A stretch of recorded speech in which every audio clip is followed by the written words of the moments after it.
नमस्कार दोस्तों, हम पढ़ रहे थे लीनियर इक्वालिटी और पिछली क्लास में हमने देखा था कि अगर हमारे पास कोई जो है टू वेरिएबल की लीनियर इक्वालिटी है तो उसका ग्राफिकल सलूशन हम कैसे निकालेंगे। ठीक है, अगर हमने क्या देखा था, लीनियर इक्वालिटी टू वेरिएबल में होगी तो उसका ग्राफिकल सलूशन निकालना।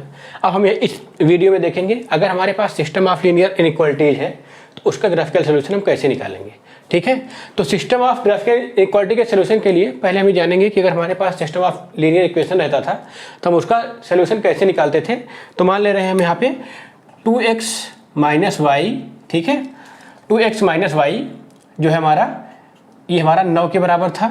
ठीक है, तो देखिए इसका एक सलूशन ये हो सकता था कि हम यहाँ पे x की वैल्यू अगर हम 5 रख दें और y इक्वल टू 1 रख दें तो ये इसका सलूशन, ये इसको सेटिस्फाई कर रहा है। ठीक है, लेकिन ये जरूरी नहीं है कि हमेशा इसको सेटिस्फाई करें। ठीक है, अगर हम इसको linear of system of linear equation बनाते हैं x plus y equal to, मान लीजिए यहाँ पे हम 2 कर दिए, ठीक है, और यहाँ पे हम 3 कर देते हैं, ये हम 3 कर दिए, x plus y equal to 3। तो देखिए क्या अभी भी ये जो है इन दोनों का सलूशन है, ये क्या अभी भी ये इसके लिए सलूशन माना जाएगा। अगर ये हमारा linear system of linear equations है तो ये फिर जो है इसका सलूशन नहीं कहा जाएगा।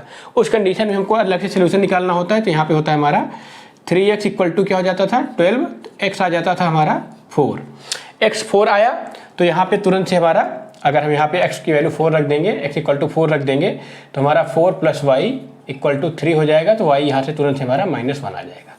ठीक है, तो अब देखिए इसके लिए हमारा जो सलूशन निकला 4x equal to 4 and y equal to -1 निकला है यहाँ पे। ठीक है, अगर हम इसको सिस्टम ऑफ लीनियर इक्वेशन के रूप में लिखते हैं तब, ठीक है, तो हम क्लियर कह सकते हैं कि अगर हम सिस्टम ऑफ लीनियर इक्वेशन हमारे पास है तो वहाँ पे जो सॉल्यूशन दोनों में कॉमन होता है हम उसको लेते हैं। ऐसे ही लीनियर इनइक्वालिटी में अगर हम देखेंगे तो यहाँ पे अभी तो हम हम लीनियर इनइक्वालिटी के लिए अगर 2 वेरिएबल की थी तो उसके लिए हमने सोल्यूशन निकालना देखा था, ग्राफिकल सोल्यूशन। तो अब देखेंगे कि अगर हमारे पास सिस्टम ऑफ लीनियर इक्वेशंस है, ठीक है, लीनियर इनइक्वालिटी है, तो उसका हम ग्राफिकल सोल्यूशन कैसे निकालेंगे। तो उसका ग्राफिकल सोल्यूशन भी वही होगा जो कॉमन पॉइंट आएगा, ठीक है, कॉमन रीजन आएगा, वो उसका ग्राफिकल सॉल्यूशन होगा। चलिए इसको हम 1-2 एग्जांपल से देखते हैं, ठीक है, तो आपको अच्छे समझ में आ जाएगा। तो चलिए लेते हैं पहला एग्जांपल। ये हमारे पास जो है पहला एग्जांपल दिया हुआ है, ठीक है, इसको देखते हैं कैसे इसका हम ग्राफिकल सॉल्यूशन निकालेंगे। तो पहले हम यहाँ पे एक कोऑर्डिनेट एक्सिस बना लेंगे, कोऑर्डिनेट प्लेन बना लेंगे, ये एक्स एक्सिस, ये वाई एक्सिस है। ठीक है, तो अब हम यहाँ पे हमारे पास जो है यहाँ पे 3 इनइक्वालिटी दी गई है तो तीनों के लिए हम सॉल्यूशन रीजन बना लेंगे। ठीक है, अब पहले हमारा जो है x is greater than equal to 2, तो यहाँ पे देखिए अगर x हमारा 2 है तो ये लाइन हो जाएगी x इक्वल टू 2 है हमारी लाइन ये। ठीक है, अब अगर हमारा x ग्रेटर दैन 2 है तो इसका सोल्यूशन रीजन ये आ जाएगा। ठीक है, ये मार्क कर दिए यहाँ पे, रेड से मार्कर है तो इसका सोल्यूशन रीजन आ जाएगा। इसमें कोई भी पॉइंट होगा तो उसकी वैल्यू x इक्वल टू 2 से ज़्यादा ही होगी। ठीक है, वैल्यू 2 से ज़्यादा होगी। ठीक है, हमने इसके लिए लाइन बना दी। अब हम बनाएंगे y greater than equal to 3 के लिए। ठीक है, y greater than equal to 3 के लिए, तो अब मान लीजिए हमारा y यहाँ पे है, y इक्वल टू 3, ये हमारी लाइन है, y इक्वल टू 3 लाइन है। तो इसके लिए अगर सोल्यूशन सेट देखेंगे तो हमें ग्रीन से मार्क कर दे रहे हैं, y ग्रेटर दैन 3 का लिए सोल्यूशन सेट हमारा ये हो जाएगा। ठीक है, ये हम ग्रीन से मार्क कर दिए इसको। ठीक है, अब देखिएगा। ठीक है, अब हमारे पास जो तीसरा है, तीसरा क्या है हमारे पास 5x plus 4y less than or equal to 40। ठीक है, less than or equal to 40 है तो हम पहले इसका ग्राफ बनाएंगे। 5x ग्राफ किसका बनाएंगे, 5 लाइन किस बना, कौन सी ड्रा करेंगे, 4y इज इक्वल टू 40। इसके लिए हम एक लाइन ड्रा करेंगे इस प्लेन में। तो अगर हम यहाँ पे देखिए x की वैल्यू 0 रख देते हैं तो y की वैल्यू हमारी कितनी आ जाएगी 10। अगर हमारा y इक्वल टू 10 यहाँ पे है, ये 0 10 है पॉइंट। ठीक है, मान लीजिए, और अगर हम y की 0 रख रहे हैं तो हमारा 8 आ जाएगा, तो ये पॉइंट 8 एंड 0 हो जाएगा। ठीक है, तो ये लाइन कुछ हमारी ऐसे आ रही है, देखिए ये लाइन हमें मिल गई। अब इसके बाद हम क्या करते थे, इसका सोल्यूशन रीजन हम कैसे निकालेंगे, हम इस पे ओरिजिन को लाई कराएंगे इस इनइक्वालिटी पे जो दी गई है। अगर ये सेटिस्फाई होती है तो हम बोल देंगे कि जिस रीजन में हमारा ओरिजिन है वही उसका सोल्यूशन रीजन होगा, नहीं तो दूसरा रीजन इसका सोल्यूशन रीजन हो जाएगा। तो हम इस पे जो है ओरिजिन को लाई कराते हैं तो 0 प्लस 0 हो जाएगा less than or equal to 40, मतलब हमारा जो है 0 less than or equal to 40 हो गया, जो कि सही है। तो हमारा सोल्यूशन रीजन कौन सा हो जाएगा, इसके नीचे वाला पार्ट। ठीक है, लाइन के नीचे वाला पार्ट हो जाएगा जिसको हमने यहाँ पे ब्लू से मार्क किया है। ठीक है, ये देखिए हम ब्लू से मार्क कर दिए इसको। तो देखिए यहाँ पे सोल्यूशन रीजन वो होगा जहाँ पे हमारे तीनों रीजन कॉमन होंगे।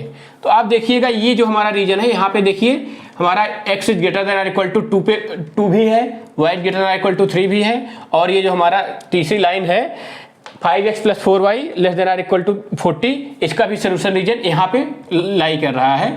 तो ये जो हमारा आएगा, अगर हम इसको पॉइंट ए बी सी दे देंगे तो यही जो ए बी सी का रीजन है यही हमारा सोल्यूशन सेट हो जाएगा, सोल्यूशन रीजन हो जाएगा इन तीनों सिस्टम ऑफ, ये जो सिस्टम ऑफ इक्वेशन इनइक्वालिटी दिया गया है इसके लिए। ठीक है, उम्मीद करता हूँ आपको ये समझ में आया होगा। चलिए एक और एग्जांपल ले लेते हैं तो ज़्यादा क्लियर हो जाएगा। चलिए देखते हैं, हमारा दूसरा एग्जांपल ये है 8x + 3y less than or equal to 100। दूसरा इनइक्वालिटी है x greater than or equal to 0। तीसरी इनइक्वालिटी है y greater than or equal to 0। तो चलिए हम यहाँ पे एक कोऑर्डिनेट प्लेन बनाते हैं और उस पर इन तीनों लाइन्स को हम यहाँ पे पहले तीनों लाइन्स का ग्राफ बनाते हैं। ये हमारा x एक्सिस है, ये y एक्सिस है। तो पहले हम x is greater than or equal to 0 का ग्राफ बनाएंगे। ठीक है, तो यहाँ पे अगर इस रीजन में देखें तो सारी वैल्यूज हमारी x जो है greater than or equal to 0 आएगी। ठीक है, हम ये लाइन भी ले लेंगे, ये लाइन भी हमारी इसी उसमें होगी, जो हमारा y एक्सिस है वो होगा। तो ये हमारा x is greater than or equal to 0 के लिए हो गया ये रीजन। दूसरा हम देखते हैं y is greater than or equal to 0 के लिए। ठीक है, इसको हम जो है ग्रीन से मार्क कर रहे हैं। तो y is greater than or equal to 0 के लिए x एक्सिस के ऊपर का पार्ट आ जाएगा। ये आप जानते होंगे, बहुत पहले की कक्षाओं में पढ़े होंगे। ठीक है, ये ग्राफ, ये देखिए ये रीजन हमारा हो जाएगा y is greater than equal to 0 के लिए। ये लाइन हम यहाँ पे x एक्सिस को इंक्लूड करके है। ठीक है, अब यहाँ पे हमारा जो तीसरा इक्वेशन दिया गया है 8x, इनइक्वालिटी जो तीसरी है 8x + 3y less than or equal to 100। ठीक है, अब ये लाइन हम ड्रा करेंगे कौन सी, 8x + 3y इक्वल टू 100 की लाइन हम यहाँ पे ड्रा करेंगे। ठीक है, अब आप देखिएगा यहाँ पे अगर हम y को 0 रखते हैं तो x हमारा कितना आ जाएगा 100/8, ये अप्रॉक्स 12.5 आएगा। अगर हमारा यहाँ पे 12 है, यहाँ पे 13 है, तो इसी के बीच में लाई करेगा, ये 11 है मान लीजिए, तो ये यहाँ पे आएगा कहीं पे। ठीक है, और दूसरा अगर हम यहाँ पे x को 0 रख रहे हैं तो y हमारा कितना आ जाएगा 100/3, मतलब 33 पॉइंट समथिंग। तो अगर यहाँ पे 32 है, यहाँ पे 33 है, यहाँ पे 34 है, तो ये 33 और 34 के बीच में यहाँ पे कहीं आएगा, और ये लाइन हमारी ऐसे ड्रा होगी। ठीक है, ये जा रही है। अब हमको इस पे चेक करना है कि इसका सोल्यूशन रीजन कौन सा होगा, अपर हाफ होगा या लोअर हाफ होगा।